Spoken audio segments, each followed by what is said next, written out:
The avoidant's final dirty trick. When you stop caring, beware of the avoidant who suddenly remembers your worth, exactly when you have forgotten their existence. Beware of the phantom who returns to the threshold just as you have finally locked the door. Society feeds us a comforting yet incredibly dangerous lie. We are told that patience is the ultimate virtue in love. That if you just give the runner enough space, if you endure their emotional famine with unwavering grace, they will inevitably wake up, recognize your devotion, and return to claim you. This is a romanticized illusion, a collective myth woven to keep you waiting in the dark. When the chronic avoidance suddenly reaches out after months or even years of agonizing silence, it is not a miraculous spiritual awakening. It is not an epiphany of deep, unconditional love finally conquering their primal fears. It is panic, pure, instinctual, energetic panic. For so long, your highly attuned nervous system was their invisible life support. You were the steadfast anchor, sacrificing your own sanity so they could safely drift away without drifting into total oblivion. You provided a relentless, invisible stream of psychic validation. But the moment you truly sever the cord, the exact second your internal landscape permanently shifts from desperate longing to cold, impenetrable indifference, the unseen equilibrium fractures. They do not miss you. Let that brutal truth settle into your bones. They miss the profound emotional utility you provided. They miss the supreme safety of knowing someone was always standing out in the cold, keeping the fire burning for them. Your newfound apathy is a terrifying mirror, reflecting the vast, echoing hollowness they have spent their entire lives outrunning. And so their shadow self-castrates, the final devastating dirty trick, the sudden burst of uncharacteristic warmth, the late-night message containing the exact words of accountability you once starved for, the breathtaking illusion of profound psychological change. Do not reach out to touch the mirage. This is not an olive branch. It is an emotional heist. They are returning to the scene of the crime not to confess, but to see if there is any vital force left to extract, to test if your detachment is authentic or just a calculated protest. They just need to know if they still own you. Once they confirm the hook is still in your flesh, the freezing winds will immediately return, leaving you stranded in a darker abyss.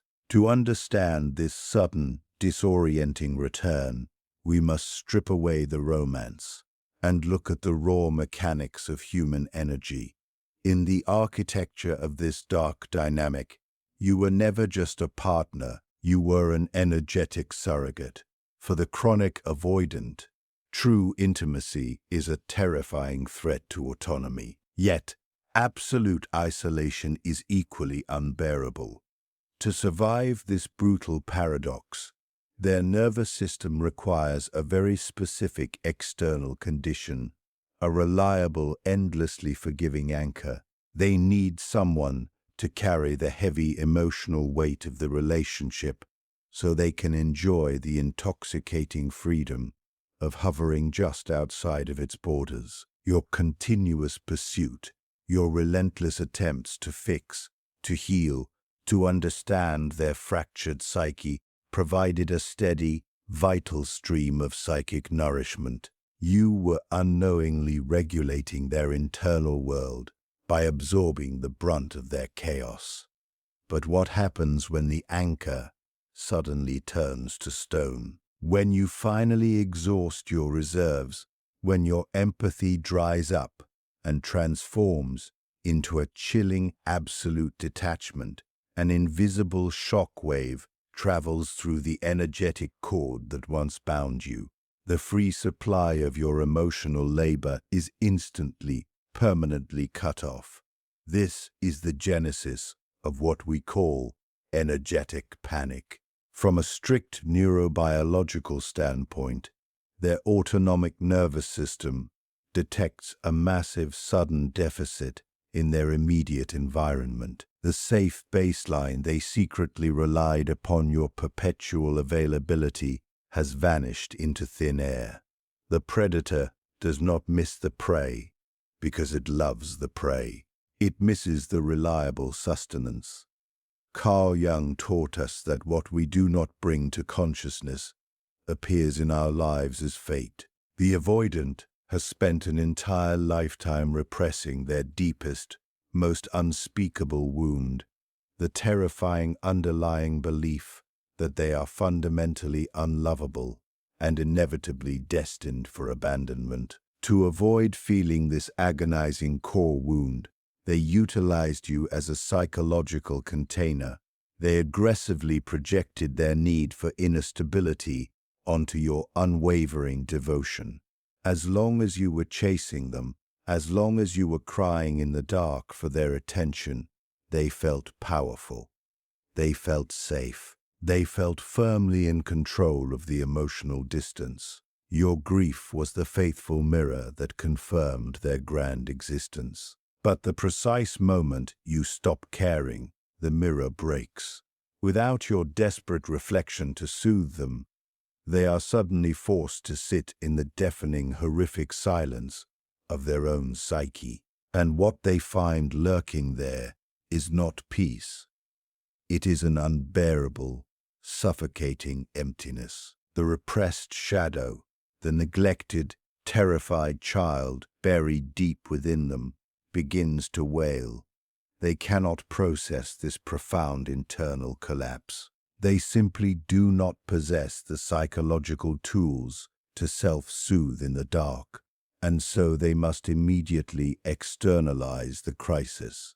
They must reach out to you, not to offer genuine reconciliation, but to urgently plug back into the grid. The sudden breadcrumbs of affection, the nostalgic midnight text messages, the seemingly vulnerable confessions. These are highly calculated maneuvers of a starving ego facing extinction. They are actively trying to shock your nervous system back into an anxious, hypervigilant state. Because if they can force you to feel again, even if it is just a spark of anger or painful confusion, they have successfully re-established the lifeline. They have outsourced their internal panic back onto your shoulders. They do not want to hold your heart. They merely want to consume your reaction. Before you reach this barren wasteland of indifference, there was a profound, agonizing era of sacrifice. A time when you bled out slowly, drop by drop, convinced it was the noble price of love. Let us rewind the tape. Let us examine the psychological crime scene of your extreme depletion. You did not start out empty. You arrived with a vast reservoir of vibrant golden empathy. But navigating the labyrinth of a chronic avoidant requires a treacherous currency. You were forced to trade your authentic self for the mere illusion of connection. This is the trauma response known as fawning. It is not an act of weakness. It is a desperate biological strategy for survival. When you realize that your natural human needs, your desire for presence, for certainty, for basic emotional reciprocity, triggered their primal impulse to flee, you made a fatal subconscious bargain. You began to shrink. You silenced your intuition. You swallowed your rightful anger, turning it inward until it became a heavy, toxic depression. You became a masterful shapeshifter, contorting your psyche to perfectly fit the microscopic emotional space they allowed you to occupy. If they needed silence, you became a ghost. If they needed an endless source of validation, you became a bottomless well of understanding. You sustained yourself on starvation rations, a delayed text message, a fleeting ambiguous glance of affection, a rare night of pseudo-intimacy. You collected these pathy, tick crumbs and built magnificent delusional castles of false hope in your mind. You convinced yourself that your monumental patience would be the ultimate key to unlocking their heavily guarded heart, that your unconditional devotion would finally cure their deep-seated fear of engulfment.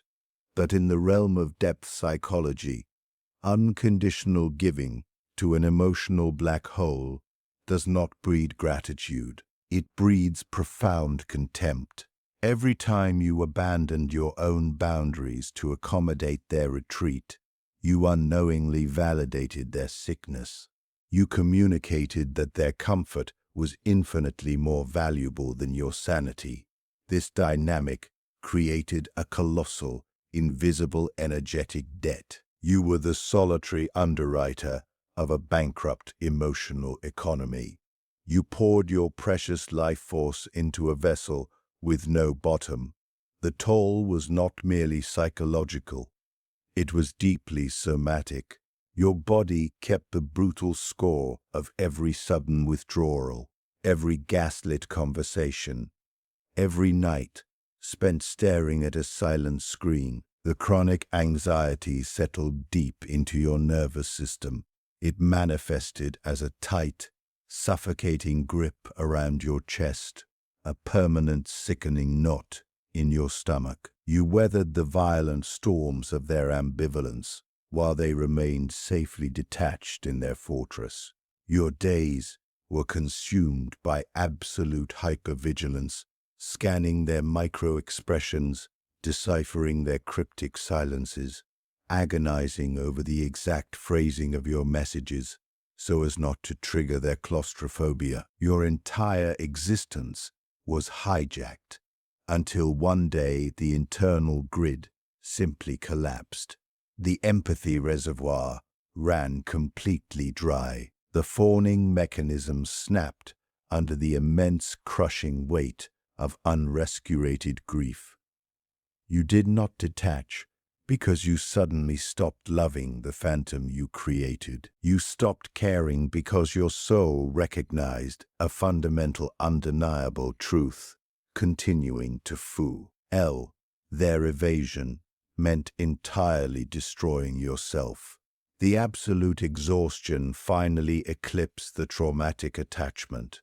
When the vital cord snaps, it does not sound like a dramatic explosion. It is not an opera of screaming and shattered glass.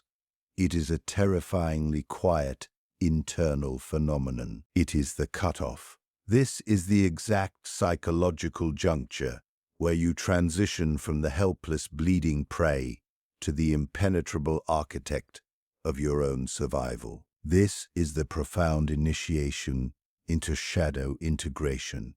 For the entirety of the toxic dance, you were imprisoned in the agonizing role of the light worker. You forced yourself into an unnatural, toxic positivity. You swallowed the poison of their neglect and desperately tried to digest it as profound patience and saintly understanding. You believed that if you were just good enough, just loving enough, just endlessly accommodating, their darkness would miraculously recede.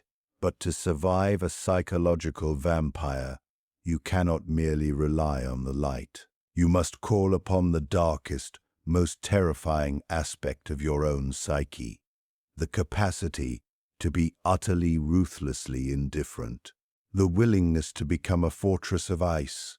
Many view this coldness as a tragic loss of innocence, a terrible hardening of a once beautiful heart. But from the perspective of depth psychology, this is a majestic reclamation of power. It is the necessary mobilization of your inner sovereign. When the empathy abruptly dries up, it is because your deepest biological imperative has overridden your romantic delusions. Your soul has finally authorized the use of lethal force to protect your core sanity. This sudden, profound apathy is your psyche building a magnificent, impenetrable firewall against further energetic extraction. You stop deciphering their cryptic behavior. You stop mourning their absence. You stop believing the elaborate narratives they instruct to justify their emotional starvation. The obsessive hypervigilance simply evaporates. You look at them, and for the first time you do not see a tragically misunderstood soul. You see exactly what is there, an empty vessel incapable of providing shelter. This realization is devastating but profoundly liberating. It is the moment you reclaim the massive, terrifying projection you placed upon them. They were never your savior. They were never the missing half of your fractured self. They were merely a mirror reflecting your own profound fear of abandonment. And in this precise moment of absolute detachment, the dynamic violently shifts. The avoidant, who has spent the entire relationship orchestrating a comfortable, unthreatened distance, suddenly registers the catastrophic loss of the signal. The energetic umbilical cord has been severed. The life-sustaining validation is gone. They feel the sudden icy draft of your absence. They are plunged into the terrifying vacuum they spent their entire life trying to outrun. This is when the shadow of the avoidant emerges from the deep, desperate, and ravenous. They will not approach this new cold reality with genuine introspection. They will approach it as a severe, narcissistic injury. They will view your newly erected boundaries not as a necessary act of self-preservation, but as a vicious personal attack. Because in their distorted reality, your sole purpose was to act as their emotional shock absorber. By refusing to play the victim, you have suddenly become the enemy. And so the frantic, desperate manipulation begins. The final dirty trick is deployed. They will attempt to breach the newly fortified walls of your psyche, not with love, but with a highly sophisticated psychological siege. The profound shift from fawning victim to impenetrable fortress will not be met with quiet acceptance. It will trigger a vicious, disorienting backlash. This is the avoidant's final, dirty trick, their most desperate maneuver to regain control of the narrative. When your energy completely withdraws the profound emptiness they spent a lifetime outrunning, violently crashes into them. And because they fundamentally lack the capacity for self-reflection, they cannot process this pain as a consequence of their own chronic neglect. Instead, they must immediately externalize the terror. They must transform you from the endless well of their supply into the cruel architect of their suffering. Welcome to the sudden, jarring theater of victimhood. The phantom who spent months or years ignoring your pleas suddenly emerges from the shadows wrapped in an agonizing performance of betrayal. They will weaponize their sudden vulnerability to pierce your newly established armor. They will accuse you of abandoning them exactly when they needed you most. They will craft a devastating narrative where your silence is not a boundary, but an act of profound, unforgivable malice. This is the psychological warfare of guilt-tripping. They will suddenly recall every minor misstep you made, every moment of human frustration you displayed during your endless depletion, and present them as undeniable proof of your inherently flawed nature. They will masterfully twist the timeline, insisting that their emotional unavailability was merely a reaction to your overwhelming demands. You never really loved me. They will whisper into the void or scream to anyone who will listen. You gave up too easily. This accusation is designed to strike at the absolute core of your empathic nature.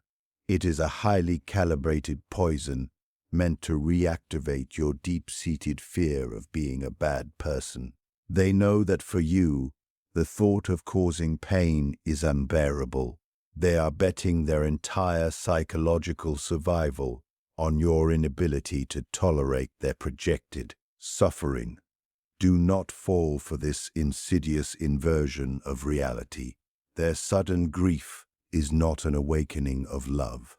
It is the frantic mourning of a lost resource. They are not crying for the connection they squandered.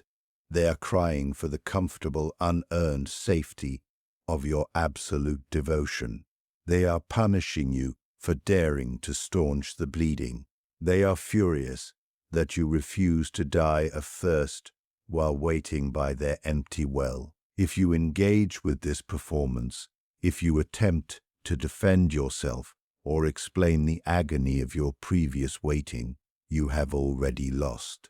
The moment you open the door to clarify your position, the energetic transaction resumes. You have re-entered the labyrinth. You have provided the vital spark of conflict they need to feel alive and in control again. Your only defense against this final dirty trick is absolute terrifying stillness. You must allow them to scream into the abyss. You must allow them to paint you as the villain in their tragic self-authored play, because attempting to correct their distorted perception is merely another form of fawning. It is another desperate plea to be seen by someone who is fundamentally blind to your humanity. When you refuse to engage with their final performance, when you let their desperate accusations echo into nothingness, a profound alchemy occurs. You cross the invisible threshold from a wounded survivor into the sovereign state. This is not a petty, silent treatment. It is not a calculated maneuver designed to make them realize your worth.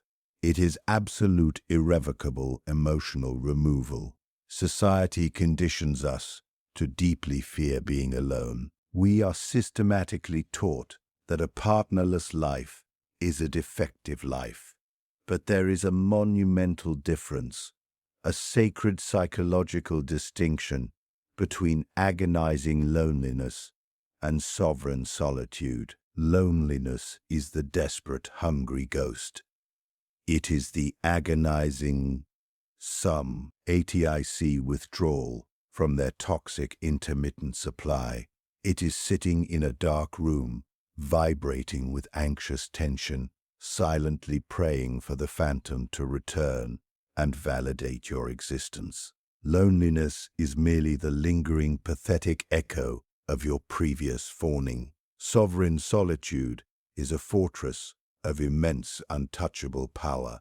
It is the profound bodily realization that the vast space they left behind is not a tragic crater of abandonment.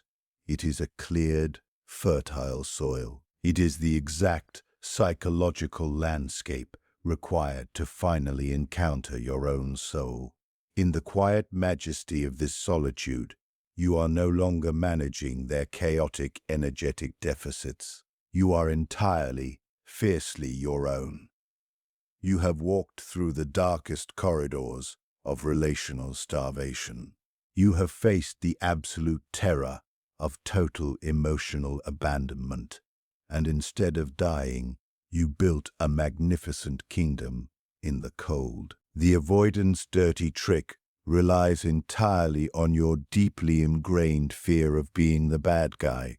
But in the sovereign state, you are no longer afraid of your own shadow. You are perfectly unapologetically willing to be the villain in their distorted narrative. If it means remaining the fiercely protective guardian of your own peace, let them cast you as the cruel, unfilling executioner. You do not need to defend your character to someone who is fundamentally committed to misunderstanding you. Your vindication does not require their comprehension. In this elevated state of consciousness, your boundaries are no longer frantic or tearful negotiations. They are not long, desperate paragraphs sent at midnight, begging for a microscopic drop of basic human decency. They are unspoken. They are constructed of cold, silent steel. An unspoken boundary is the ultimate, undeniable manifestation of psychological authority. It communicates absolute dominance without uttering a single syllable. It says the bank is permanently closed. The energetic currency you continuously extracted has been definitively demonetized. When the chronic runner finally crashes into this invisible, unyielding wall, their energetic panic will reach its absolute peak. They may aggressively escalate. They may suddenly send the beautiful poetic message they purposely withheld for years. They may appear with the exact tearful apology you once bled for. But you will observe this frantic theatrical display not with a racing heart, but with the clinical detachment of a scientist observing a highly predictable biological reaction. The words that would have once brought you to your knees now fall completely flat against your armor. You see the mechanical gears turning. You recognize the starving ego desperately trying to plug back into your power grid, and you feel nothing. This magnificent nothingness is your crowning achievement. It is the brutal, beautiful proof that you have finally reclaimed your stolen life force. You are no longer collateral damage in their cowardly war against intimacy. You are the architect of a silence so incredibly profound, it forces them to finally meet themselves. The profound nothingness you now feel is not a tragic ending. It is the sacred ash of your own rebirth. For so long, you were paralyzed by the terrifying belief that walking away would mean the permanent death of your capacity to love. You were convinced that freezing them out would permanently freeze your own soul. You thought the vibrant empathy that defined you would simply wither away. But the exact opposite is true. By surviving the chronic avoidance final desperate maneuver, by flatly refusing to ingest the toxic guilt they frantically tried to force-feed you, you have successfully executed the most profound act of self-preservation imaginable. You did not lose a soulmate. You definitively evicted an energetic parasite. The agonizing grief you initially endured was merely the violent somatic withdrawal from a deeply ingrained addiction. An addiction to your own subjugation. The false self, the fawning, shape-shifting, endlessly accommodating persona you meticulously constructed to survive their emotional famine, had to be ruthlessly dismantled. It had to burn entirely to the ground so the sovereign integrated ego could finally rise from the smoldering wreckage. This is the ultimate psychological alchemy. You have taken the raw, suffocating lead of their chronic neglect and masterfully transmuted it into the impenetrable gold of your own autonomy. You now possess the cellular understanding that true, authentic intimacy can never be built on a fragile foundation of continuous energetic theft. It strictly requires two nervous systems fully capable of carrying their own psychological weight. Never again will you willingly set yourself on fire simply to provide a fleeting moment of warmth for a terrified runner. You are no longer the anxious martyr waiting in the dark.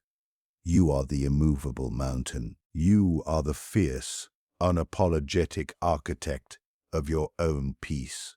And your profound, unyielding silence is the most devastating, beautiful truth they will ever be forced to endure. Let them wander the barren emotional landscape, searching for another endless forgiving well. Let them frantically spin their tragic manufactured narratives to anyone who will listen. It is no longer your heavy burden to carry. The massive energetic debt has been cancelled. Your vital life force belongs exclusively to you. If you recognize yourself in this silence, you are not lost. You are returning. Share your story in the comments if you are ready to walk away from the false self. Welcome to the silent goodbye.